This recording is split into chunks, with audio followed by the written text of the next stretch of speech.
On my right is the canola variety trial that we set up to look at the 100 ml Voraxor rate. So we're looking at, purely as a knockdown option, simulating a paddock with volunteer canola. As you'll appreciate, being a canola variety trial, multiple varieties, all with different stacks and attributes. What we're going to do is, there were 6 treatments in here. We're going to look at each one of them individually, and we'll start at this one here and talk through what we can see in each plot. So here we are at the first treatment, which was Voraxor on its own. So Voraxor at 100 ml a hectare with Hasten at 1%. This is 4 weeks after application. The canola was fairly tall at application. Shading was an issue, so we pushed the water rates right up. The ryegrass in front was certainly well advanced. It got through the initial knockdown, and so quite advanced ryegrass, certainly grown out of the initial bleaching that we saw. The canola across all the different varieties, knockdown was good initially. You'll see some regrowth starting to come back 4 weeks after application. So what we looked at here was Voraxor Solo.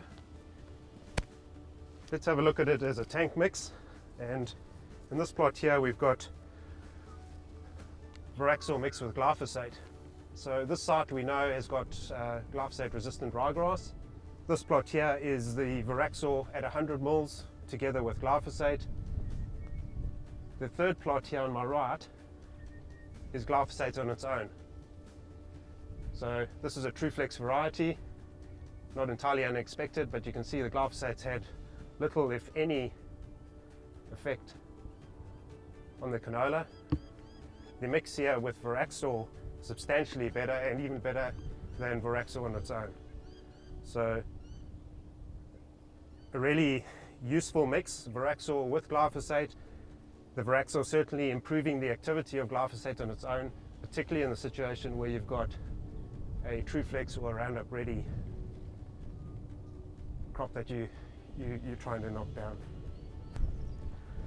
So moving along to the next 3 treatments. On my left we had Voraxor on its own, glyphosate with Voraxor, glyphosate on its own. The last 3 treatments are various combinations of paraquat. The one directly in front of me, Voraxor and paraquat. The one to my right, paraquat on its own. You'll see the Voraxor paraquat mix in front of me. Exceptional knockdown. And you'll notice even some very advanced ryegrass. This is 4 weeks after application, being held back significantly. The paraquat on its own, not as good. You'll see a fair bit of regrowth starting to come back. The Voraxor mix certainly improving levels of control, and you'll see it pretty much flat on the ground. The benefit obviously of the Voraxor paraquat mix, going in once, single tank mix, versus having to come back a second time with the double paraquat mix.